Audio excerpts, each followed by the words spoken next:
I have said to my family and friends on many occasions, if you want to see where the nation is heading, pay attention to Utah and Texas. These two states are places where people who seek to subvert the agency of man will attack with the greatest ferocity. This is because those states are unique in both their history and culture. Those who seek to install tyranny in America understand that if they can get rid of freedom in these two states, the rest will be significantly easier. We've also known for quite some time now that one of the ways the enemies of freedom seek to get rid of mankind's free agency is by hiding behind front organizations with innocuous sounding names. Today on the podcast, I have back on Chelsie Hope. She is a woman who's devoted the past few years of her life to being a watchdog on freedom issues here within Utah. Today, Chelsie and I have a conversation about the group Envision Utah. We talk about what a private-public partnership is and why you should be very leery of such organizations, the history of Envision Utah and who the founding members were, who the players are today, what they seek to accomplish, and finally, who are some of the special advisors are in Envision Utah. And just a sneak peek, if you're a Mormon, you might be surprised at one of those names. At the end, we wrap up with what you can do to stop this totalitarian nightmare from taking root. Now, many of you who don't live in Utah may say, that's a Utah problem. Well, yes, but I also guarantee that in your state, you have a very similar organization that is performing the same work they are, and you need to be on the lookout for this. Stay tuned for a fascinating conversation on this episode of the Mormon Renegade Podcast. There is no doubt as a general rule Mormons are a real social people, and there's no better place to connect with other people than at conferences devoted to Mormonism. With that said, there's one coming up that I can't recommend highly enough, and that is the Restoration Torah Conference. It is happening this year on May 26th and 27th in Linden, Utah. Many speakers you'll hear there have been on this podcast. They include Jacob Vadreen, Hannah Stoddard, Taylor Smith, Joshua Erickson, Kimberly Smith, myself, and more. Go to restorationtorahconference.org or click on the link in this episode page notes to find out how you can attend.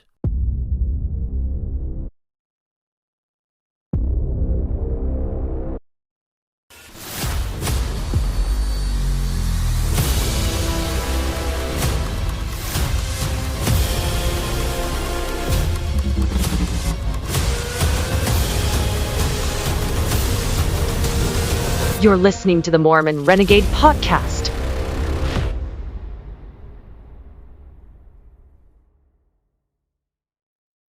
Chelsie, welcome back. Thanks, Dave. Appreciate you having me back. Today we're going to talk about Envision Utah.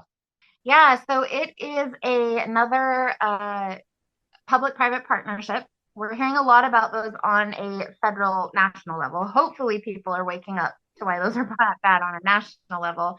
But what we have is nonprofits and NGOs partnered with our government. And essentially what these public-private partnerships have become is you'll hear a lot of people refer to them kind of as shadow government. But a lot of them involve either current politicians or politicians who were in office for a while and they've either been elected out of office or they've reached their term limit. They join these public-private partnerships. They put their own buddies on the boards of these NGOs and nonprofits, and they kind of just continue to govern behind the scenes without anybody really realizing these politicians are very much still involved. So Envision Utah is a statewide public-private partnership. We've got a lot of board members. We have KSL News, Deseret News, Salt Lake Tribune, a lot of these news stations, outlets that serve on the board, that print articles for them to paint them in a good light. But they are basically the driving force behind, I believe that they started in 1974, if I remember that correctly. But behind, our economy, our infrastructure, this push for the mass transit and the affordable housing, a lot of what we're seeing going on in the health industry and in our schools right now with education and the indoctrination, Envision Utah has had a lot to do to be behind that and kind of push that. Before we get into the players here real quick, let's talk about that. How are they able to manipulate the educational system and that sort of thing? What are the tactics that they're using? Yeah, they are very much tied to United Nations. We know there's not a lot going on there. They are the big driving force for this nationally. But they have what is called their visionary guidebook. And I think it was the University of Nevada, Las Vegas, who actually wrote a paper on Envision Utah specifically as their guidebook in order to help manipulate their own people elsewhere. They gave them credit for you wouldn't think they made a statement that you wouldn't think that in Utah, a conservative and religious state, they would have allowed these things to happen, but yet it has happened. And what they do is they have this system where they do surveys, they distribute surveys to the public, which it isn't a whole lot of people, but they do distribute these surveys, and they have the people answer the questions in their own words.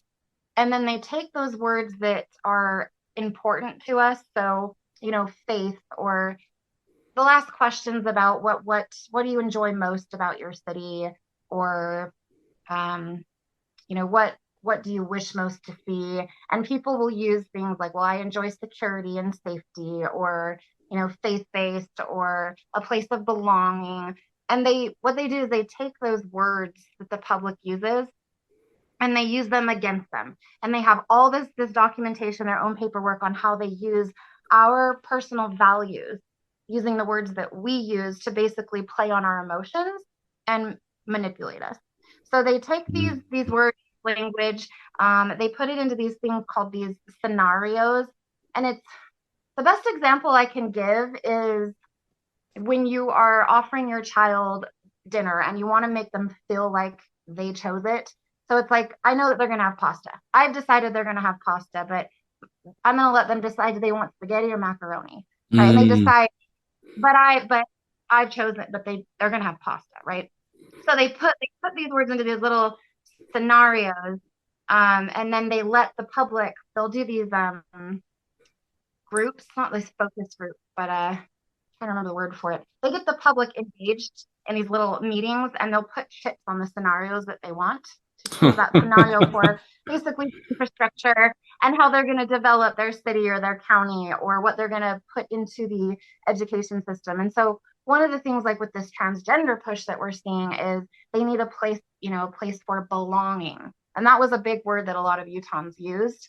So there's quite the manipulation process that, and they talk about using if then statements and how to fill those statements out for the public. So, if we don't do this, then this is going to happen. And it's these negative things that are going to happen using our own words.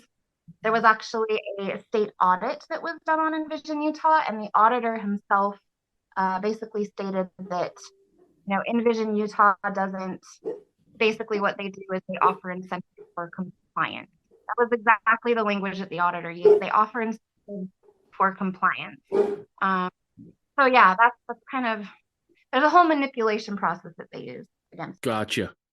So real quick, that sounds a lot like a guy named Cass Sunstein. You know who Cass Sunstein is? I don't know who that is. So he was Obama's information and regulatory affairs administrator. He was the guy who was in charge of disseminating the information the White House wanted released. And he's married to a woman named Samantha Powers. Back in, I want to say, 2010, sometime between 2008 and 2010, she was responsible for the Gaza flotilla. And the Gaza flotilla just basically said, hey, we're going to take this boat and it's just going to be full of humanitarian aid to deliver to the Palestinians. Well, Israel gets wind of it and they raid it, and it's not food and clothes, it's guns and ammunition. Right. So you had the Obama administration actually funding this. So back to her husband, Cass Sunstein, he is the director of information and some regulatory stuff. And he actually wrote a book in, I want to say it was the 90s, called Nudge, which was this idea of we just need to gently nudge people into making the correct decision. And he talks a lot about this, where he talks about giving people a choice, but really pushing the choice that you want them to make. A good example was in the White House cafeteria. What they did is that for desserts, they put the really good desserts, like the pie and the cake, on like the shelf that wasn't eye level.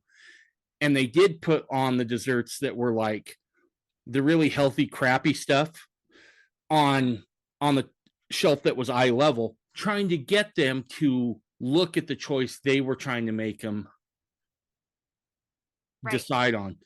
And so to me, this sounds a lot like that, where they're presenting this idea of choice with either really pushing what they want you to do, or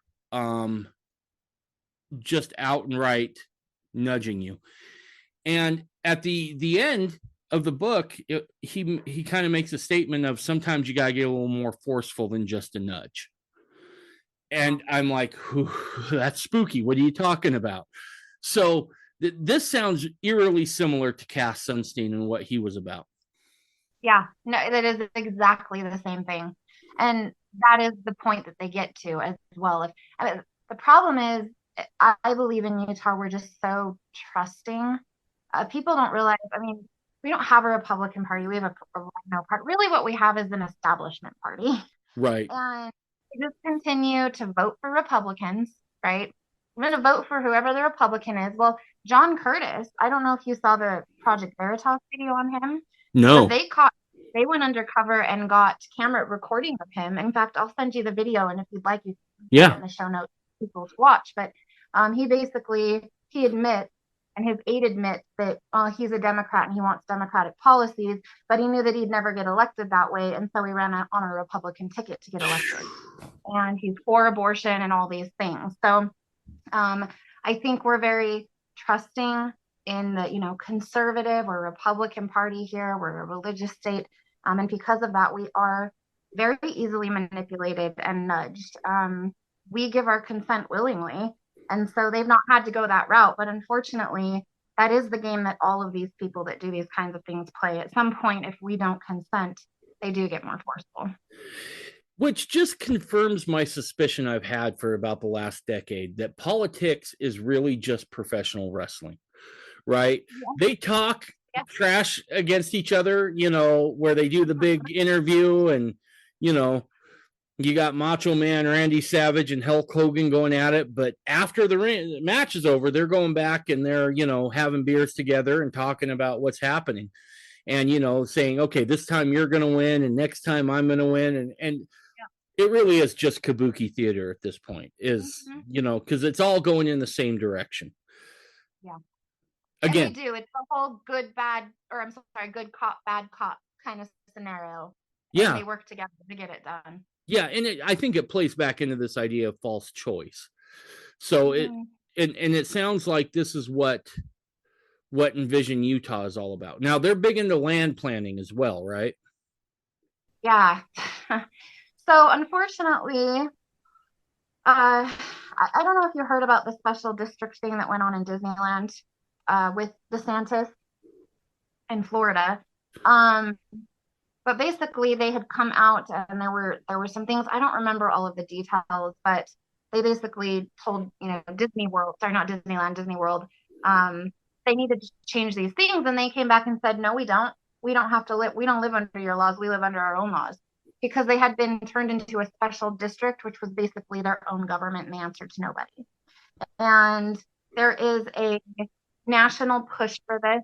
Basically, if you call it a special district, you get federal funding for it. But we created these special districts in Utah as well.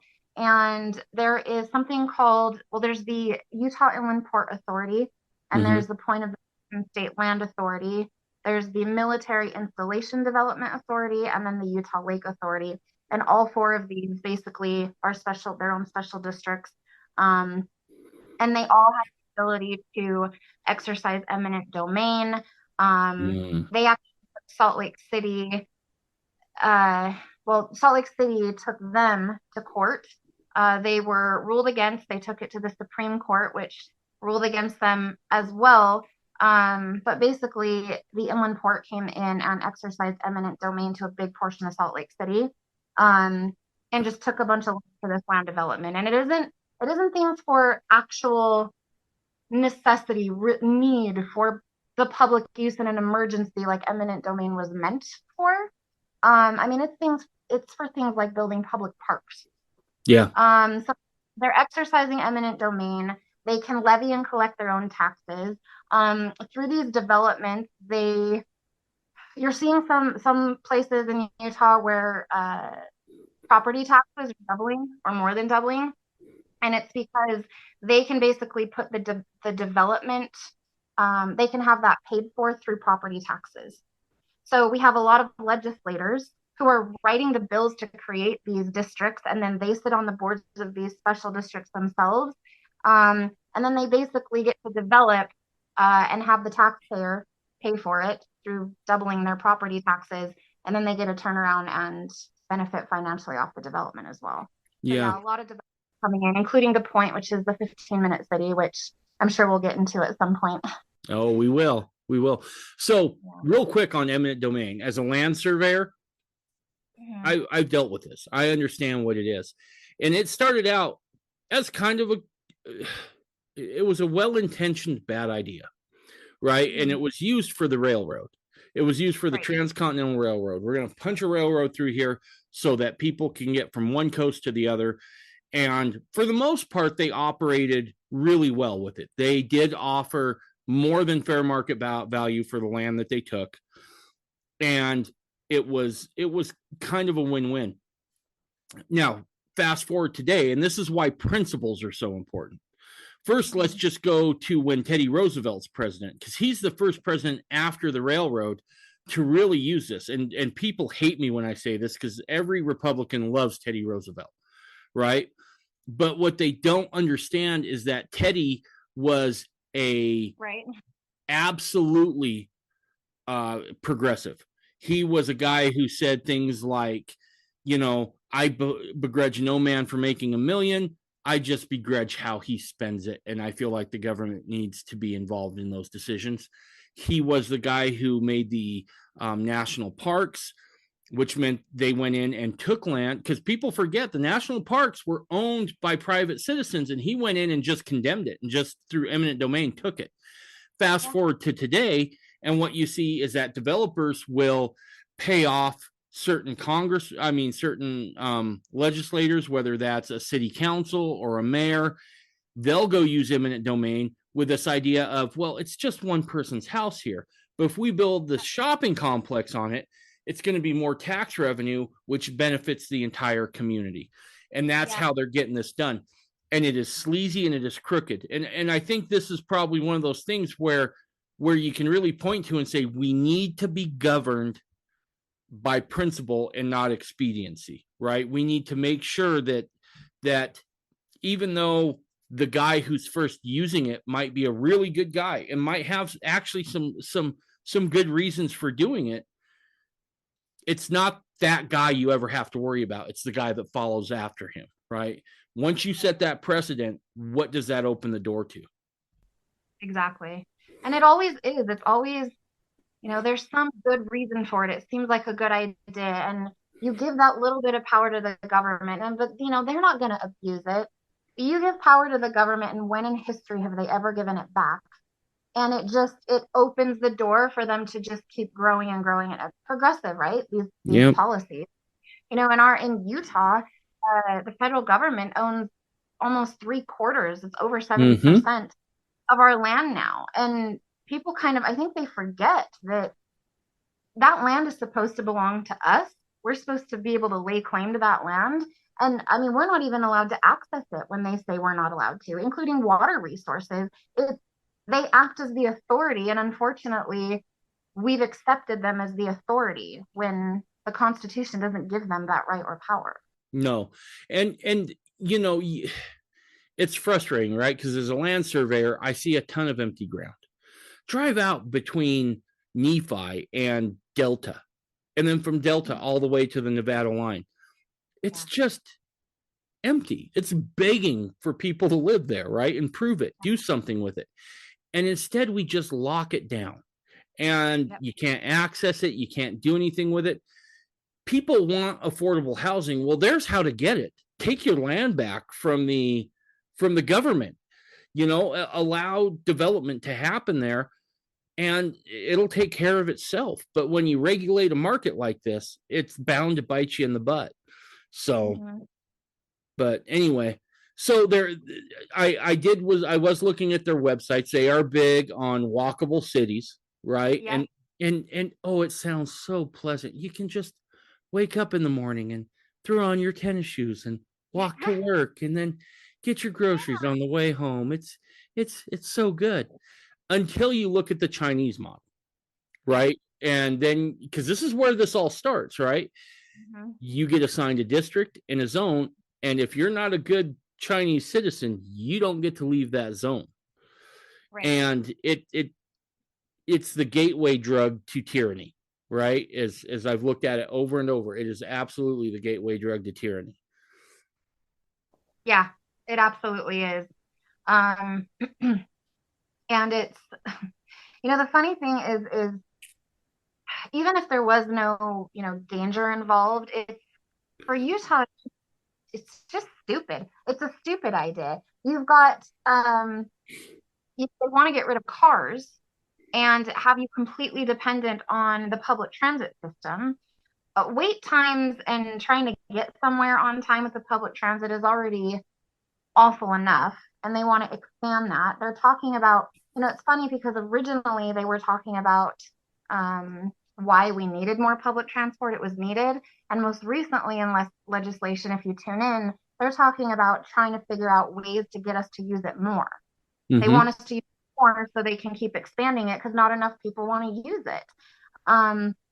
But I mean, think about when you're completely dependent on public transit in Utah, in the mountains, in the middle of the winter, and you really want to be taking all of your groceries on a public transit when cars aren't allowed in these communities, because this has been worked into their plans. They're getting rid of cars in the winter, and then take all your groceries on public transit and then carry those home.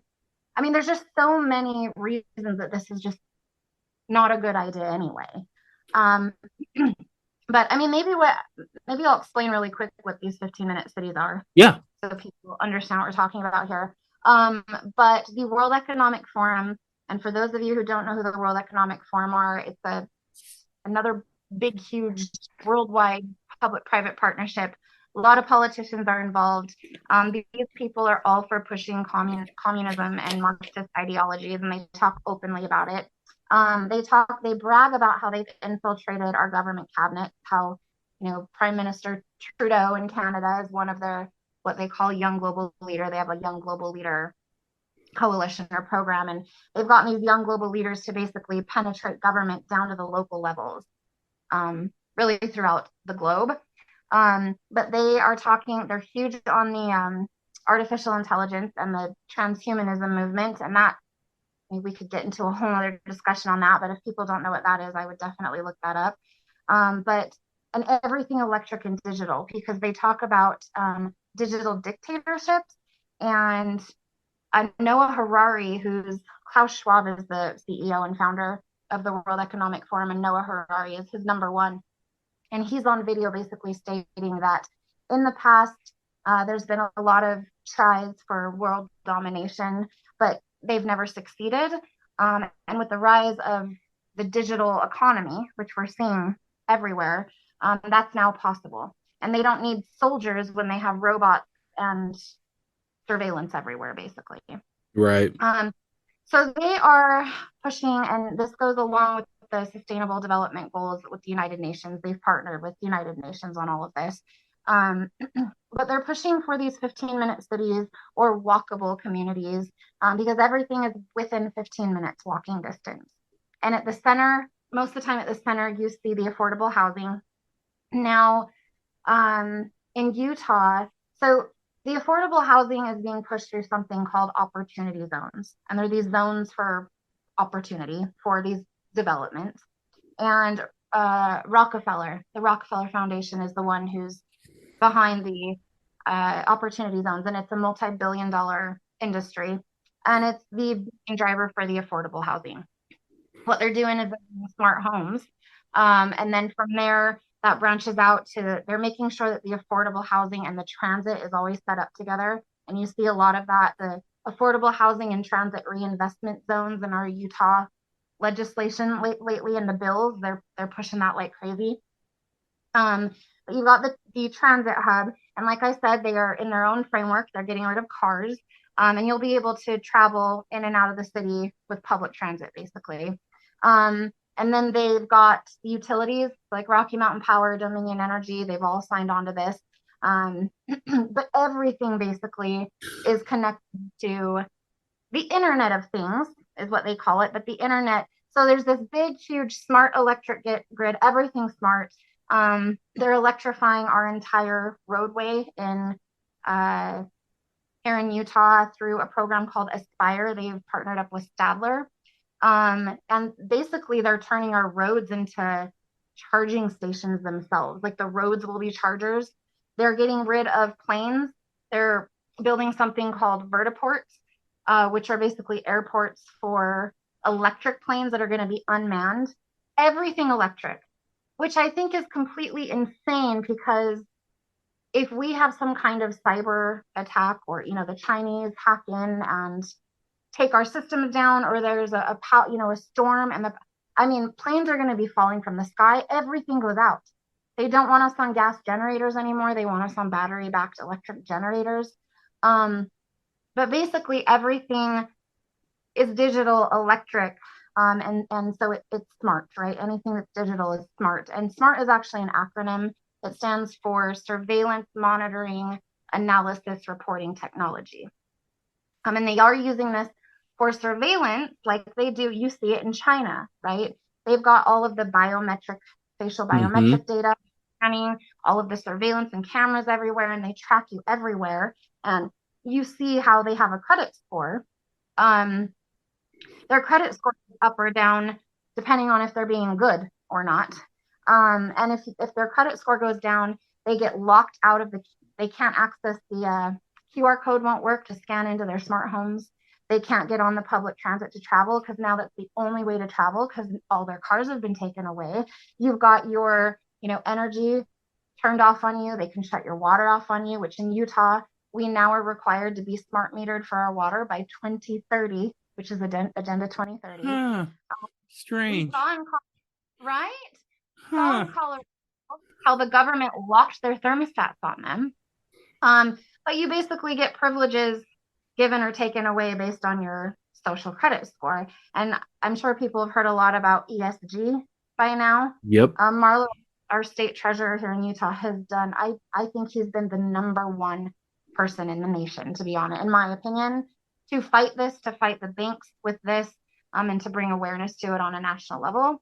But it stands for environmental social governance. And it's a governance system where if your carbon footprint isn't friendly enough, or you're socially not acceptable, like in China, right? You're reading freedom-loving books instead of communism ideology books, or you haven't gotten your vaccine or your last PCR test, or you're not willingly calling people by their pronouns, your score goes up and down. ESG is essentially a communist social credit score, and they've already implemented this everywhere into Utah.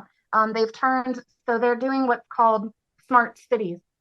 So basically, you've got the biometric data, you've got the license plate scanners, we've got cameras up everywhere. I'm sure people are noticing them by now. The cameras up on like the traffic lights and poles. Car systems that can zone in on one car and license plate across 22 lanes and follow them everywhere. They did pass a bill in Utah allowing for the facial biometric data now. They are storing all of our images in a criminal justice information system. So they're storing our images. So now it's been turned to basically guilty till proven innocent, for them to be able to track and have all this data, but they're implementing the surveillance state here. They admit in their framework that it will be a smart city framework, and they are implementing ESG into it. So what's going to happen is, they make it sound like, oh, these green spaces and these community gardens. Well, they're getting rid of all of our farmland. And I found the contracts for these community gardens, they're going to be government owned. It's funny because they get the community actively engaged. That's part of their kind of sick, twisted plan. Part of this is getting us engaged in implementing all of these things ourselves, but they've got us coming out and helping to plant these community gardens. But I found the contract, they will be government owned. And if your credit score isn't high enough or you don't obey, you will get locked out of the garden. And that's going to be the only way to eat because they're getting rid of all our farmland here. A lot through these developments, through these special districts, exercising eminent domain. So they are essentially, I mean, they are setting up the Chinese surveillance state here right now. And I will send you an article as well if you want to put up on the screen or put in the show notes. By Associated Press, they did an investigation, and they busted wide open. We have at least 25 Utah legislators who basically they've made friends with communist Chinese government. They've delayed policies here intentionally that would displease the Chinese government. And they've allowed the government, and this is another thing the World Economic Forum does with their young global leaders, is they have them implement legislation and lobby for policies, which Envision Utah does as well, in partnership with these foreign agents from China, basically getting communist policies that China wants to see implemented here, implemented. And they have basically relationships, very close relationships with these people. So they are implementing basically a communist surveillance state, which they talk about it being digital dictatorships. But these 15-minute cities, they're implementing the smart city framework, the ESG framework. And then it sounds so great because, yes, again, everything is within, you've got the affordable housing in the hub by Rockefeller. And Spencer Cox has teamed up with the Sorensen Impact Center and Chelsie Gardner Policy Institute in order to implement the affordable housing. And Rockefeller says in his own document that he's also teamed up with the Sorensen Impact Center through the University of Utah for it. So essentially, Cox has teamed up directly with Rockefeller to build these communities. So everything's within 15 minutes. So why do you need to leave your city? And they're doing these lockdowns. So we're seeing this in Australia. We're seeing this in Oxford in England. They're doing climate lockdowns to help with carbon, the carbon footprint. And they mentioned how COVID-19, when they were locking Australians inside their homes during COVID-19, they saw the carbon emissions going down. Yep. Breathing. So they said, we should be repeating these lockdowns every 2 years to get our carbon footprint. So they're talking about doing these climate lockdowns and these COVID lockdowns to get the carbon footprint down, locking us in our cities. But why do you need to leave? You have everything you need. School's within 15 minutes. Shopping is within 15 minutes. You've got health, which is going to be run by people like Bill Gates. Everything's within 15 minutes. You don't need to go anywhere. In Oxford, their city council basically came out and said, we're not keeping you in. We're just giving you, there's no physical barriers. We're just giving you a fine if you leave your boundaries. And they have these 100-day passes where they're allowed to leave their boundaries 100 days out of the year. But that's slowly being lessened. But now they've come out and said that they're putting physical barriers up and the electric gates are going up. So this is, it's essentially, it's what we're building here in Utah. And this one is called the Point. It's where the old Draper prison was, ironically. Before, and I'll send you a screenshot of this, you could pull up the Point, and on Google Maps it says a 15-minute city. Since we've kind of called Governor Cox out on it, that's changed on Google Maps. But if you go into Google Maps and type in 15-minute cities in Utah, the Point will still come up. Which I find very entertaining. But yeah, they're essentially building what you see in China, this surveillance communist state here, and they're making it sound. And again, so back to where we talked about these manipulation documents and using our own words against us, they're presenting it as, a lot of the words is, well, I want to feel safe and secure. There's lots of lights and cameras and everything's within 15 minutes. A lot of people are around. You'll be safe and secure. So they're using our own words against us to play on our emotions, to want to buy into this idea. And it sounds great, but if you go to Washington State, they have a 15-minute city there, and there's one way to get in and one way to get out. So it's actually when you really look at who's involved in this and the funding, it's really.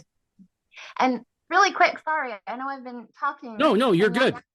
I haven't given you much time to talk, but More of Statler, you and less of me is a good thing. So don't sweat I that. don't know about that.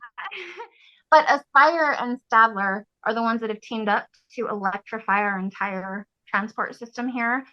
Stadler, if you look at the board of trustees, it's all Swiss parliament. The government from Switzerland basically is building and owns our entire transport. Cars, transit, the airplanes, everything. This whole electrification of the system is owned by Parliament in Switzerland, and Switzerland is where Davos is, which is the Yeah. headquarters of the World Forum. And United Nations was here, I believe, in 2019 at the Salt Palace. And while they were here, and I'll send you a link to this video as well so people can watch it. There were some United Nations officers that were here, and there was a girl who was trying to get video, and she went into the Salt Palace, and these officers told her that she couldn't record, and she said, well, I'm a journalist under my First Amendment right, I am allowed to record here. And she said, not when you're on UN territory. So this is Salt Lake City, Utah. While we're here, this is a United Nations compound, is what they said. You know, there's so much about what you just said that is terrifying. Yeah. And one of the things that really spooks me to death is this idea of planes without pilots. Yeah. Right? That spooks me to death because half the time when you go into a public restroom, you can't get the sensor to work on the little faucet that's supposed to give you water. How are we going to fly people back and forth, right? Without anybody in there. So it's worrisome. And this idea of just being kind of confined to this area is just, it's un-American on every level, and it's horrifying on another.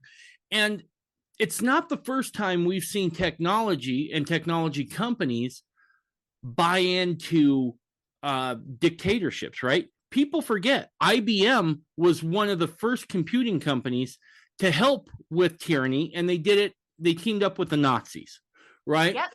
So this is not unfamiliar ground. Right. Yeah, IBM, for those that don't know, they did the punch cards back in the day for Hitler, helped determine who the Jews were. And they followed all their data and where they worked and who their parents were. And, they put this all together and helped Hitler determine who the Jews were.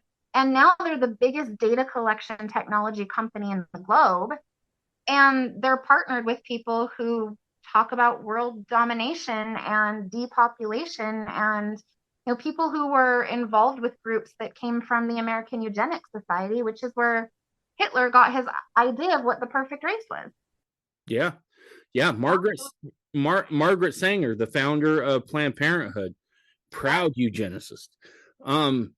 If you look back at the history of the left, and I'm not talking your run-of-the-mill blue dog Democrat, I'm talking about the hard left.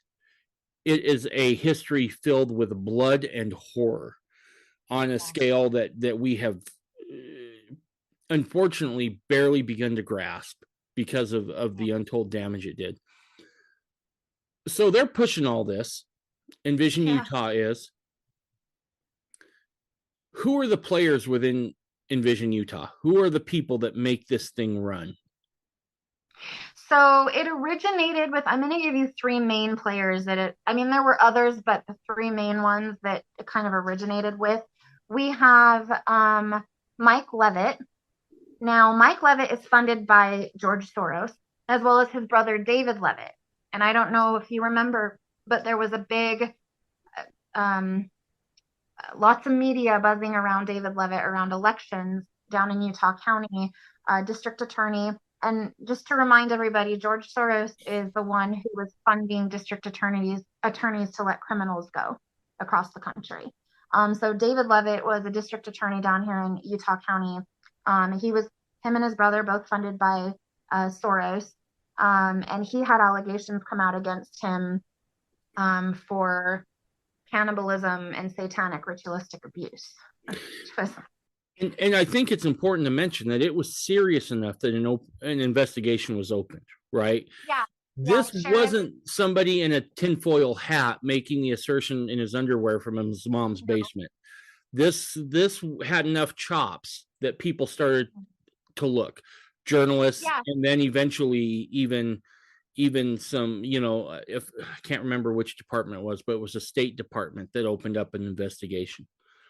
yeah. And Mike Smith, the sheriff down in Utah County, came out and made an announcement about it. And he admitted that they've been looking into and investigating this satanic ritualistic abuse in Utah for a few years. And that there are, we know the sex trafficking rings are going on. We've got Tim Ballard, who's here with Operation Underground Railroad. But yeah, there's a lot of that involved in Utah, unfortunately. Which is just strange for Utah. I mean, of all places, Utah. Yeah. And I was just gonna say, the thing people need to realize about Utah is there's a lot of light here, right? Mm-hmm. We're a God-loving people here. There's a lot of light here, especially with the church. We're very religious, but people need to start opening their eyes and paying attention to. Just because we love God, it doesn't mean that we're just safe from everything and nothing's ever going to happen. Where there's the most light is where the devil focuses the most. Yeah, no, And it he does. do everything he can to penetrate Utah, and he's been working on us, and Yeah, things going on behind the scenes. I've always Yeah, said just because we're a state that loves God doesn't mean that we're not going to face adversity. It doesn't mean that we're just protected from all bad things. What it actually means right, is we got a bigger target on our back from the adversary, because exactly. we are Utah's. I've always said there's two states in the union you always want to watch: Texas and Utah. Those are the Yeah, two states that will tell the story of the rest of the country. Because if I agree. Texas and Utah fall, there's nowhere Yep, else to go. they There's can do it anywhere. yeah, if they can get it done in those two states, game over.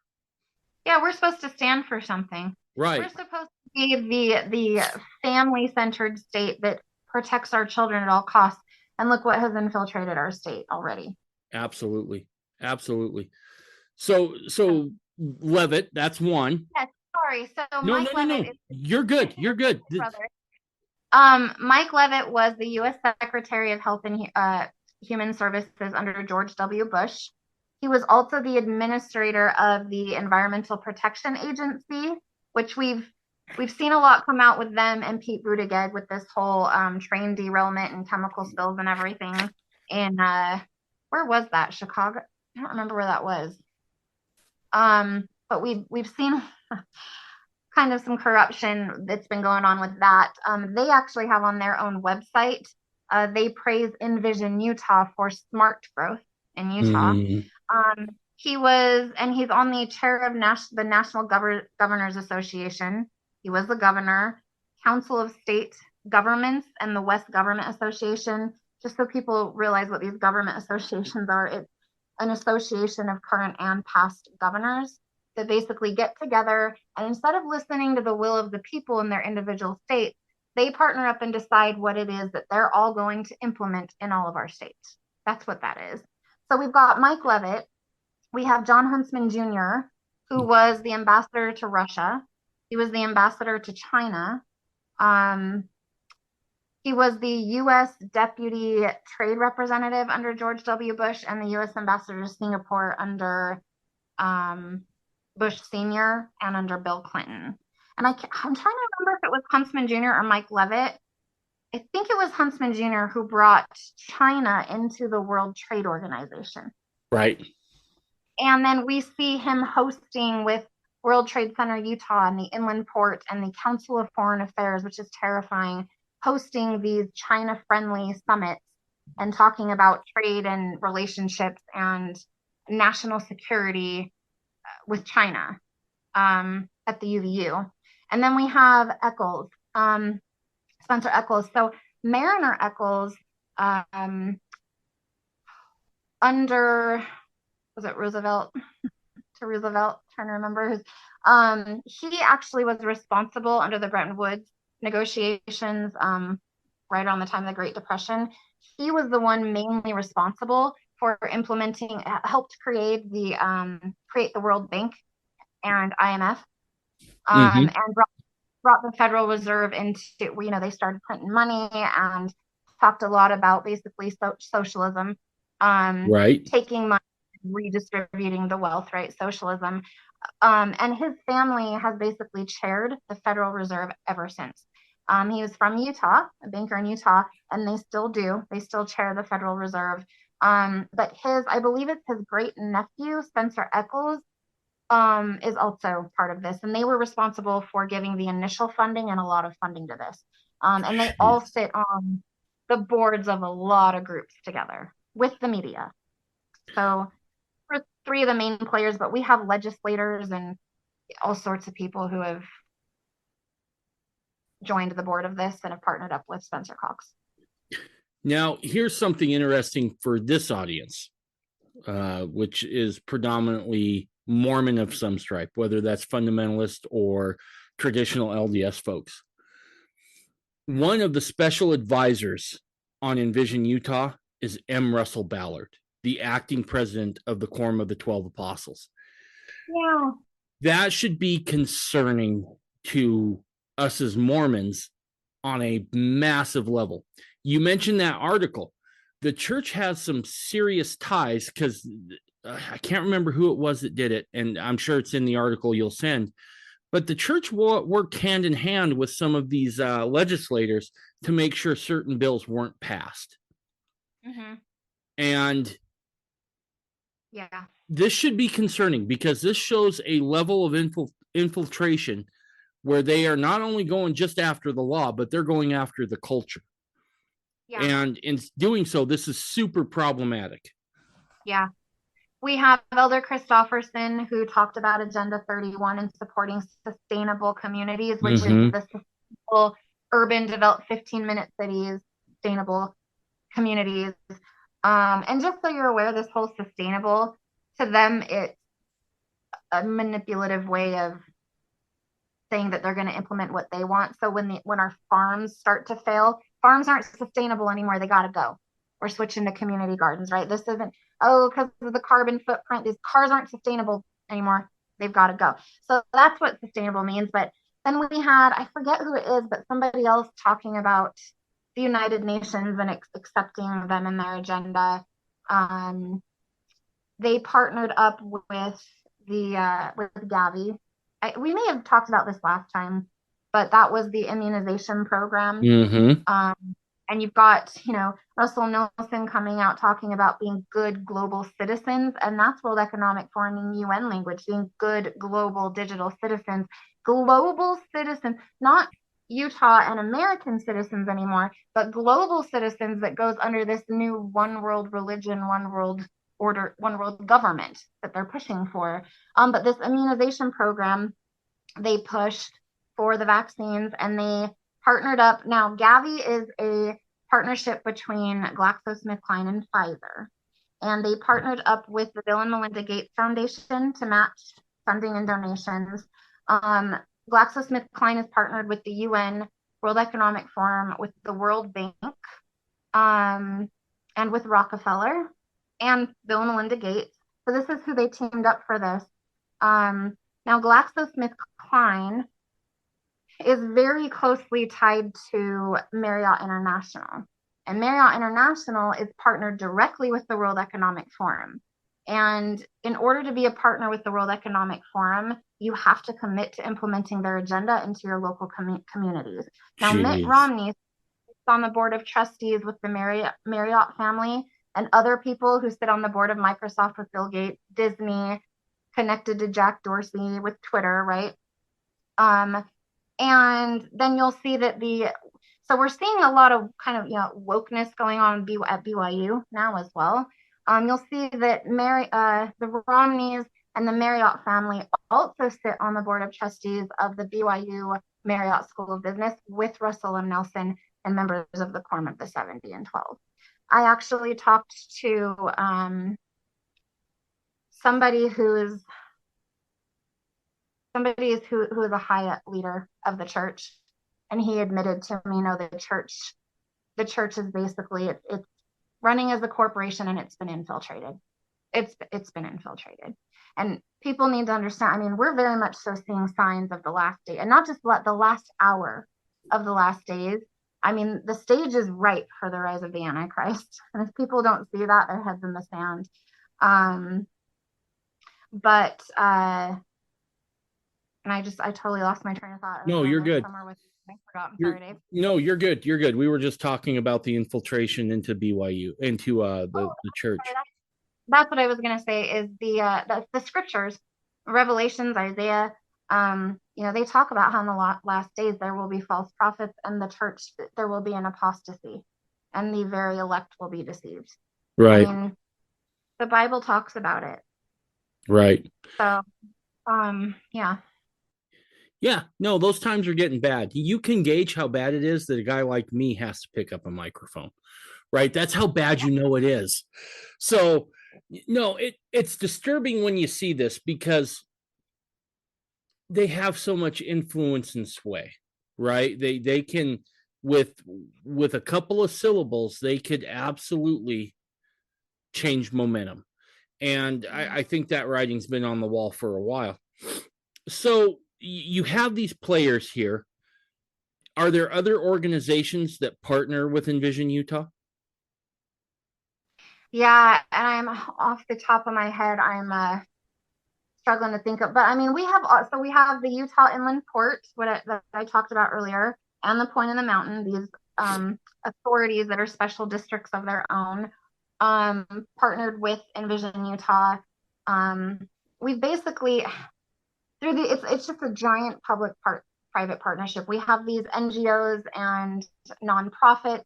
A lot of them you're seeing kind of infiltrate the schools. So they're bringing the, transgenderism and critical race theory and all these ideas into the schools. These little nonprofits who, when you start to look at it, it's like Mike Levitt and the same people who are funding those nonprofits.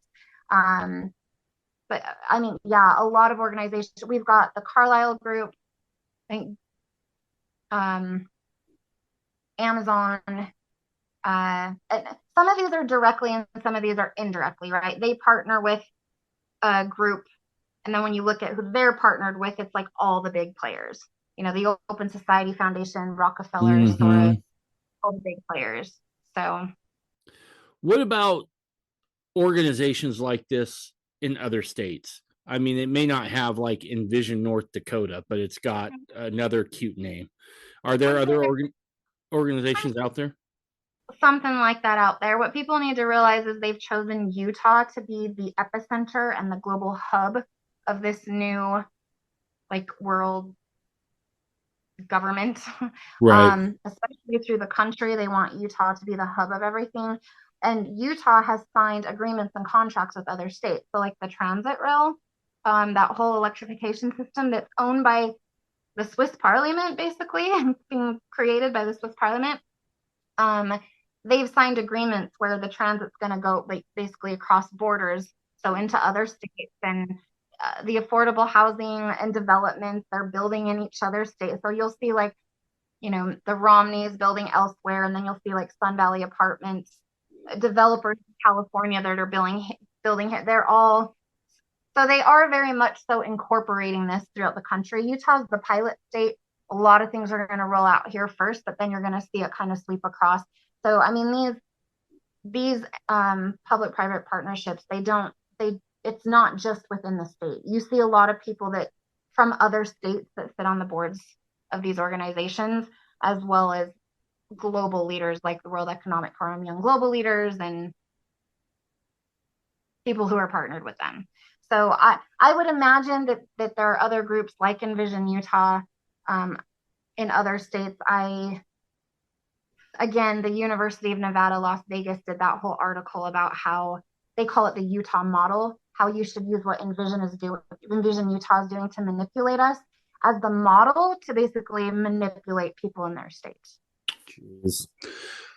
We have this organization that, first off, I want to say this. Anytime you hear the term private-public partnership, run the other way. Because the very definition of fascism is public-private partnerships, right? If you have communism, which is a horror show, which should never be tried, but that's the federalizing of everything, right? That's the feds going out saying, nope, we own this oil and gas company now, we own whatever. Fascism was a little bit different in the sense that they were like, we may not own it, but you're going to play ball with us, right? So in Germany under the Nazis, which was fascism, you had Krupp Steel, right? That was producing all the steel for the Nazi war machine, and it was very much a planned economy. It was just they let you keep the name, basically, is what it boiled down to.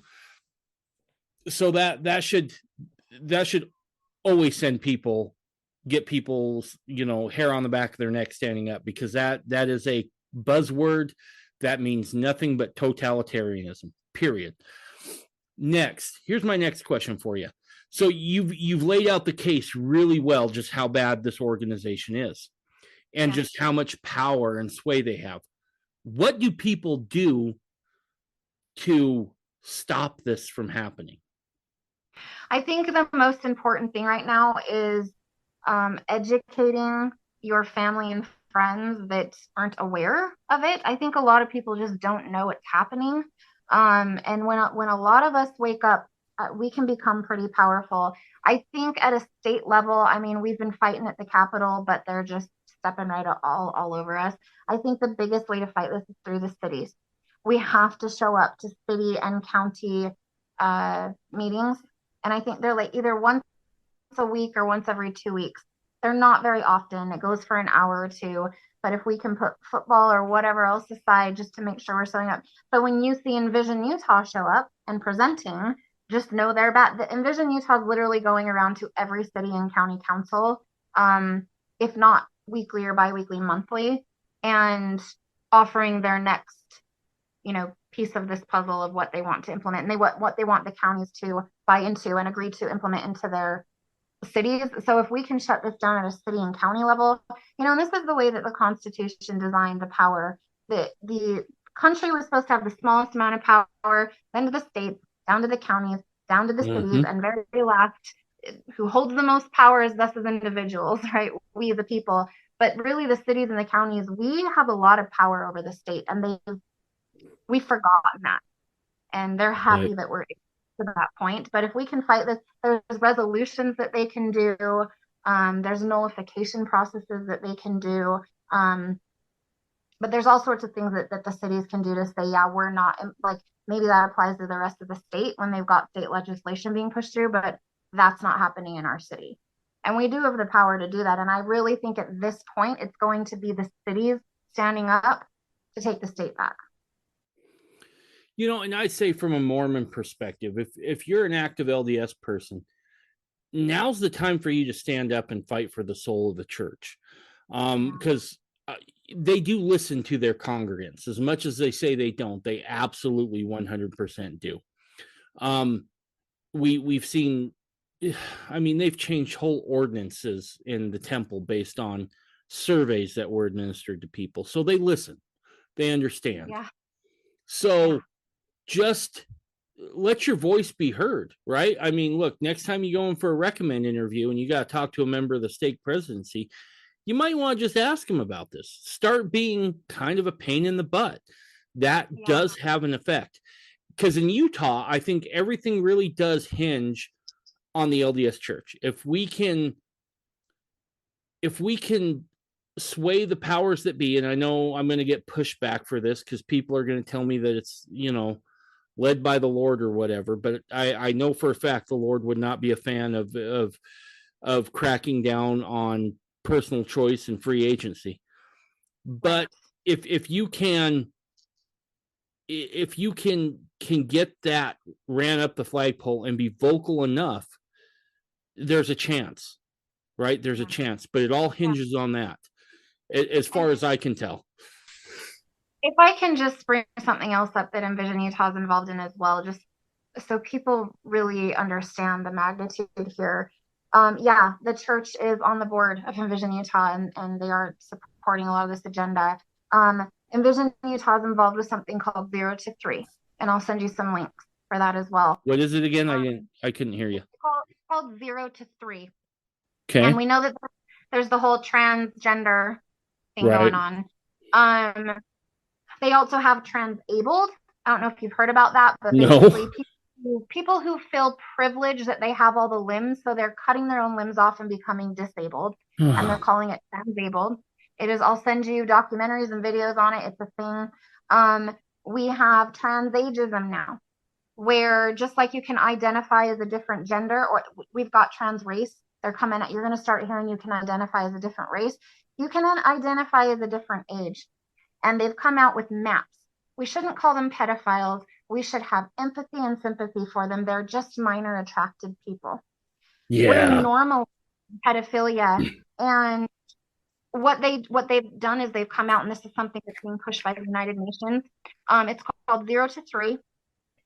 And they want kids. Now we know the books that have been found in schools in Utah. Yes, in Utah. Very explicit, disgusting, pornography and triple X rated books with pictures of little boys giving grown men oral sex, basically. Yep. And talking about all the different positions. They have cartoons now talking about, and I know, I'm sorry it's going to be graphic, but people need to hear it.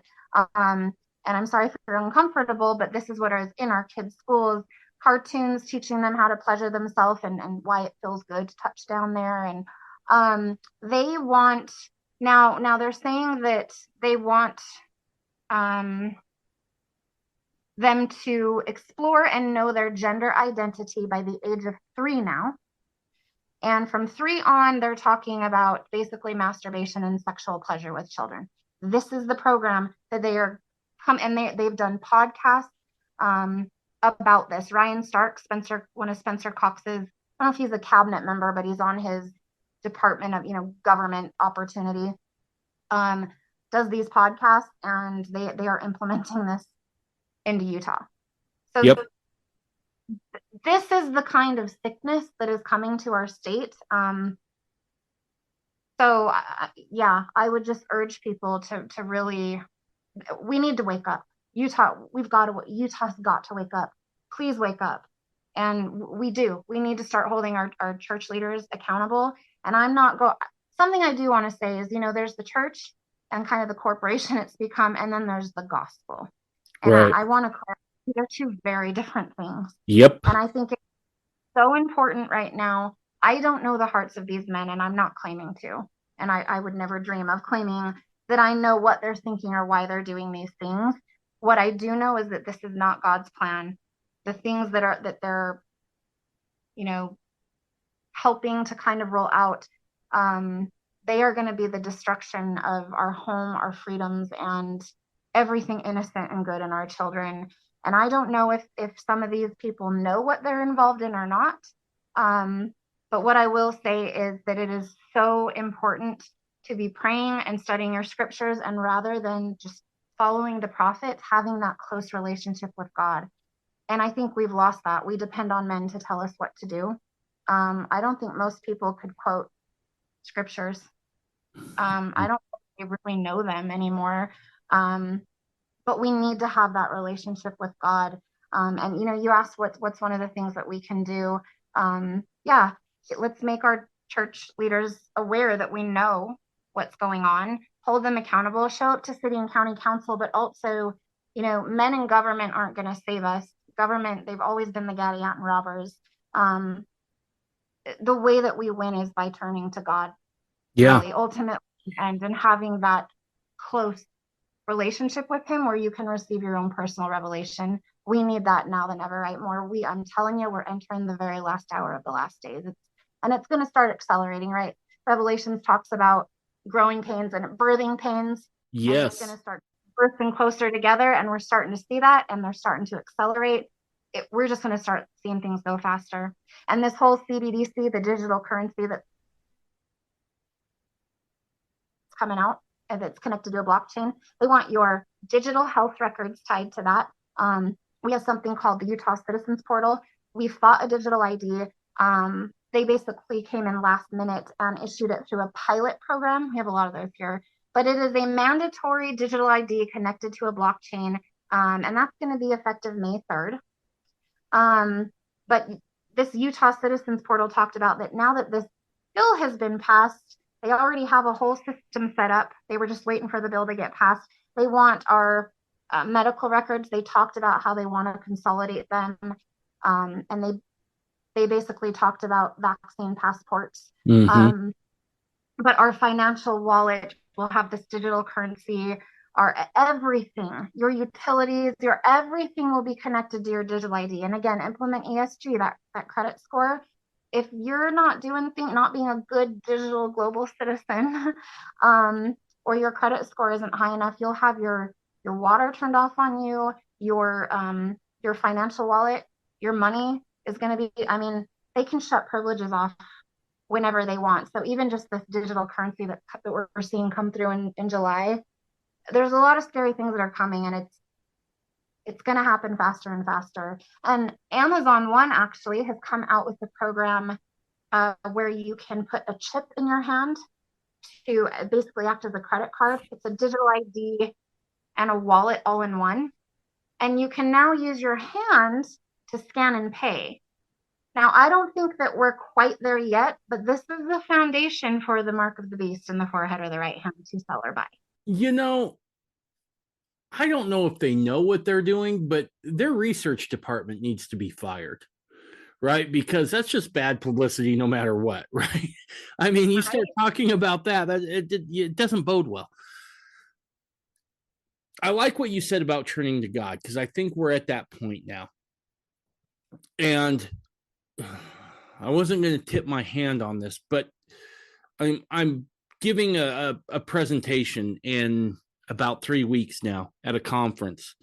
And that's the thrust of it, is we need to turn back to God and have a third great awakening to stem this tide and to give us any chance at all. But God is the key to this thing, because if we try to do this ourselves, we're going to screw it up. We need to make sure that we are on his side. This idea of God being on our side, that's a fallacy. And that is a gateway to doing a whole bunch of bad things. But if we line up on his side, we stand a chance. But we got to turn back towards him and not our own devices, because it's our own devices that have got us here, thinking that we know better, thinking that we can do this. Spooky stuff. So has Envision Utah been stopped at all yet? No. They've basically gone in, they got they're batting 1,000. They're just exercising eminent domain. They're developing over, taking farmland away. Spencer Cox has announced that they've got all these new developments and they have the available water for it apparently. And they're draining our reservoirs into the Great Salt Lake, and then claiming that we're still in a drought and snow has lost its moisture and we still need to conserve our smart meters. But no, they're just, I mean, they're a very influential and powerful group of people that sit on this board. I want to go back to something you said when I asked you what it is we can do to stand up against this and maybe stop some of this. You said educate friends and family. How do we do that effectively? Right? Because it's one thing to hear a guy on a podcast talk about this, right? But it's another thing to have to go and then talk to your friends and family about this. That's a different thing. That's an uncomfortable thing. How do you do that? There's a lot of I think for the most part, people don't know all of it in depth unless you're reading their documents and researching it all day, every day, like I don't have a life and do. But I think that a lot is coming out on not just national, but a global level. A lot of people are waking up to a lot of things right now, because a lot of people have been trying to get the word out on a lot of this stuff for a while, but now we're seeing these people just kind of blatantly do things in the open. As time kind of goes on, I think it's going to be easier for people to see. But I think there are a lot of videos that are kind of going around that explains things and shows things really well, that just share, like, right when you come across stuff, just start with sharing things. And as you're kind of, I mean, to some degree, you're going to have to kind of start educating yourself to where you're comfortable enough to just talk about the main talking points that are important to you. But a lot of people are just scared to even share stuff anymore because they're worried that it's going to hurt someone's feelings, or that it's going to make people not like them and they're going to lose friends. And, we've bought into this idea again, belonging and empathy, and they've played on our emotions where we need to be accepting and loving. Um, but we've gone against what we know is okay in scripture, Hmm. God's word. The transgenderism and letting kids change their gender, and all sorts of things that the scriptures warn us about. We've just gone along with it. And God tells us there's going to come a time where we're going to have to pick a side, and we can't be on the fence. And he says, I wish you were either hot or cold. You're lukewarm. You're right in the middle. So I have to spit you out. If you've not chosen my side, you're not on my. We have to. I think it really in Utah. I think that's the first step, to be honest. Um, I think it's getting to that point where you're willing to speak the truth, and speak it boldly and loudly without fear of repercussion of what other come across these things. Just share it. I'm going to put a lot of links and evidence to what we're talking about in the show notes below. So that there's links and documents that people can look at themselves, so that they can show people that it's real and share these things. Um, and some of it's going to be at some point when you've got the extra time to kind of dig in and try to educate yourself as well. Um, but it is a lot easier when you can find like-minded people and start coming together and having discussions, and approaching friends and family and community together. Um, yeah, I think connect with like-minded people, be willing to share, and try to educate yourself as well. I can also let you know if you want to kind of post it. I'm going to be doing some presentations on this stuff with slides and videos, in a few different counties. So if people want to come to those and invite people, they're welcome to. I'm going to try to get those on Zoom so that we can share the link later.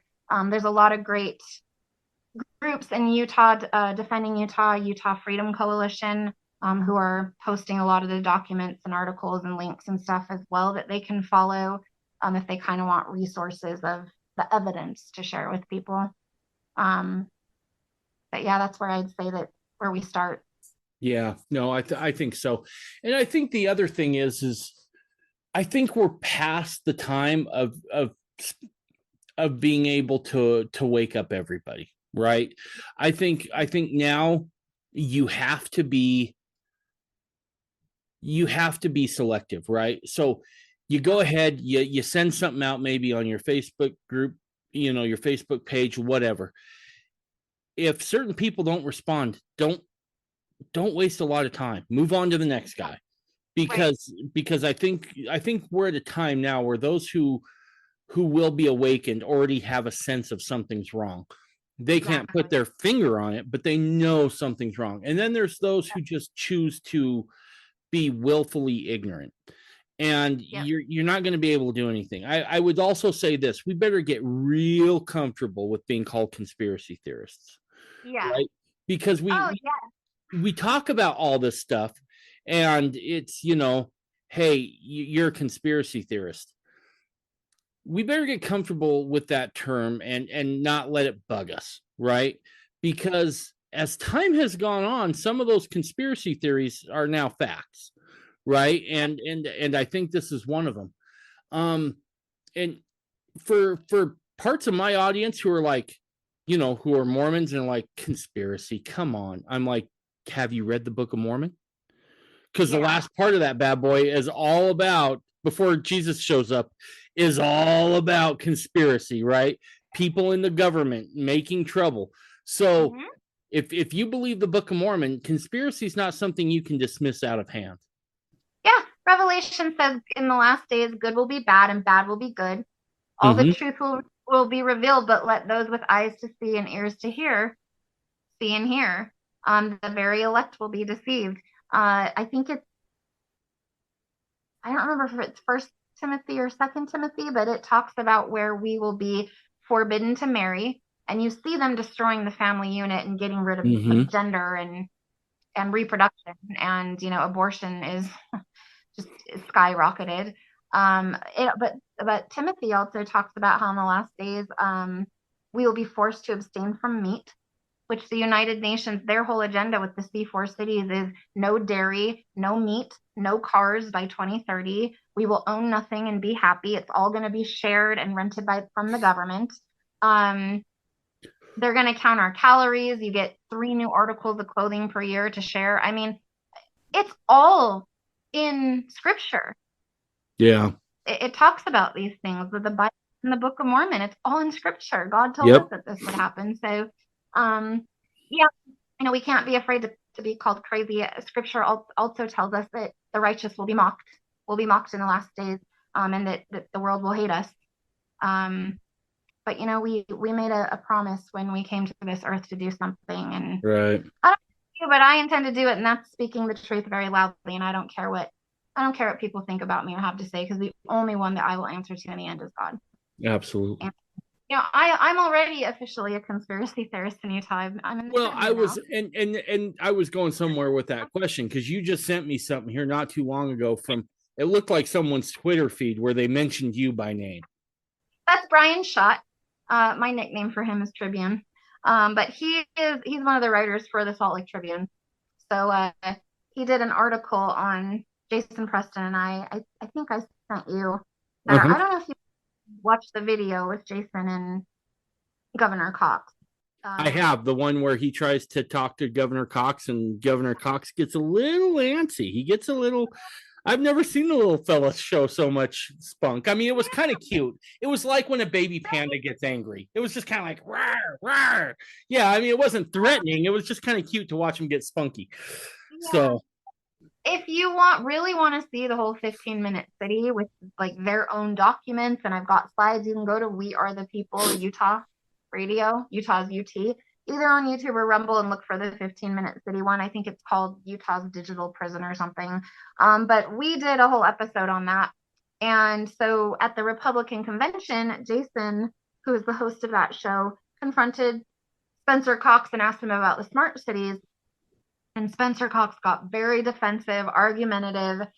He started, put his fist on Jason and kind of physically got aggressive with him, started yelling at him, calling him a conspiracy theorist. He got and blatantly lied. There's no such thing as a smart city. I don't know what they are. When he spoke at a smart city luncheon, talking about smart cities and how he thinks that Utah should be the first smart state.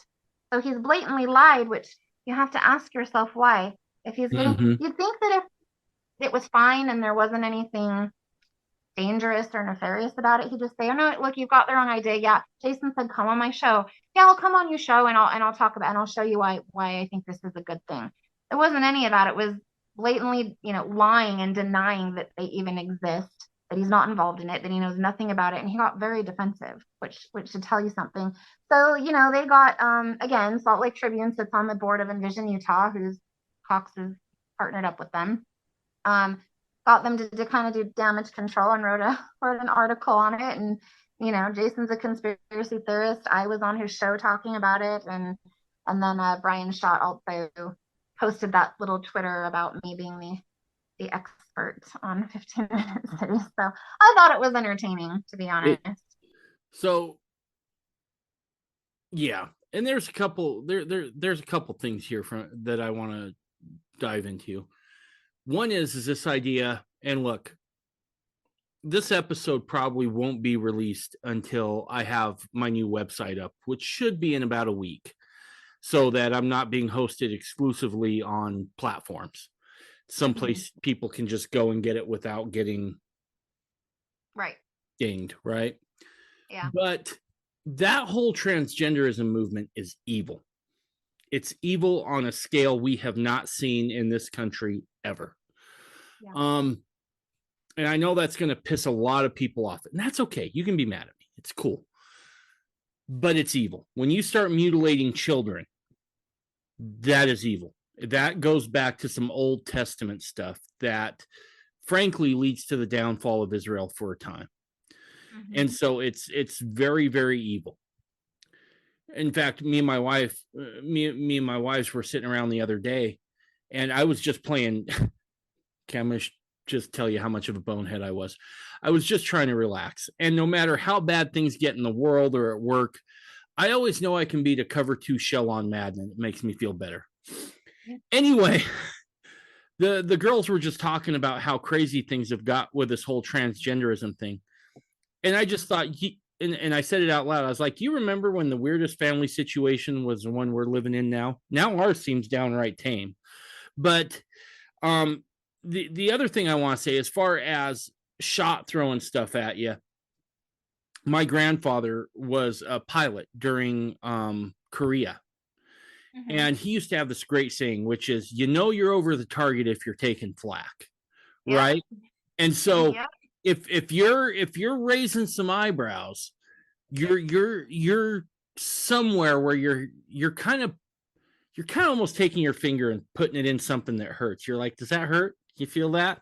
And so they're lashing out because of that.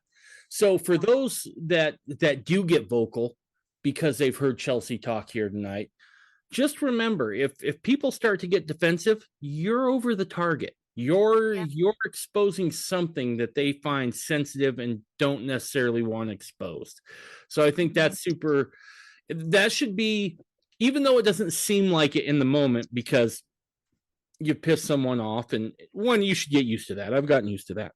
But you're not going to please everyone. You're just not. No. But if they do react that way, that should be a sign that should be an encouraging sign to you. That should be something where you're like, ooh, that hurt, didn't it? You want to explore that some more? Tell me why that hurts so bad.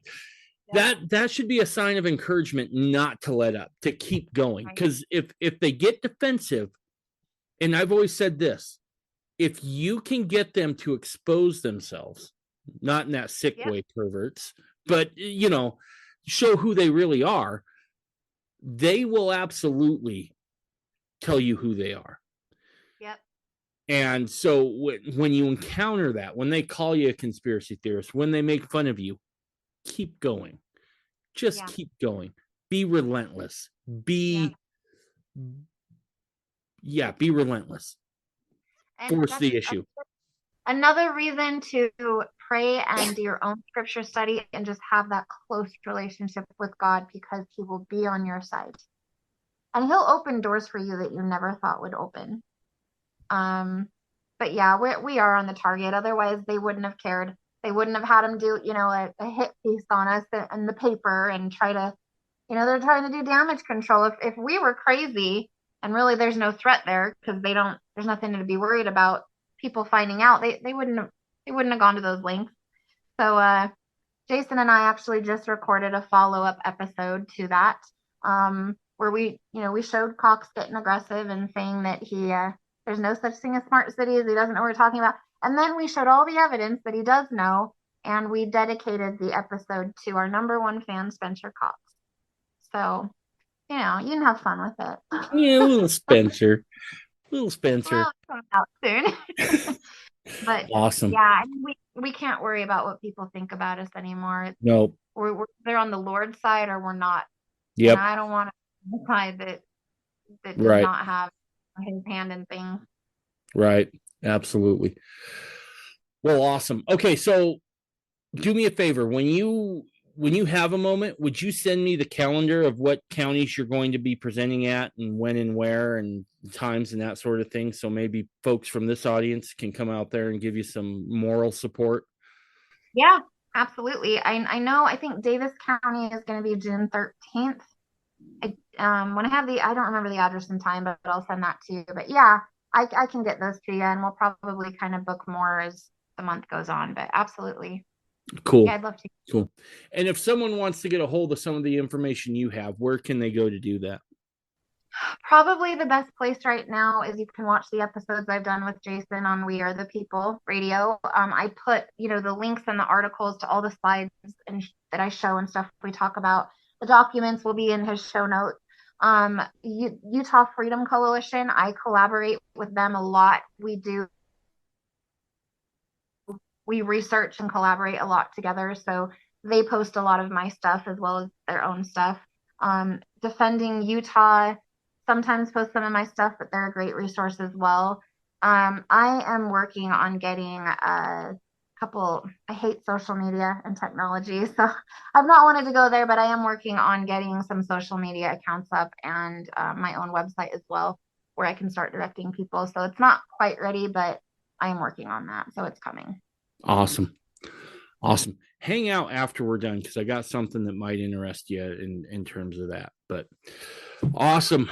Chelsie, is there anything we didn't cover that you wanted to cover this time around?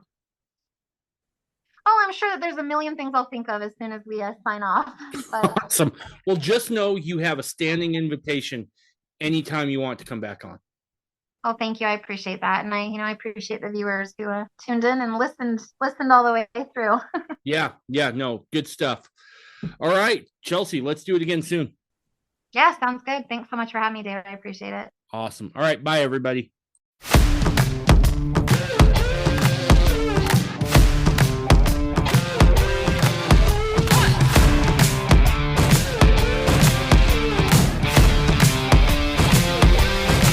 You're listening to the Mormon Renegade Podcast.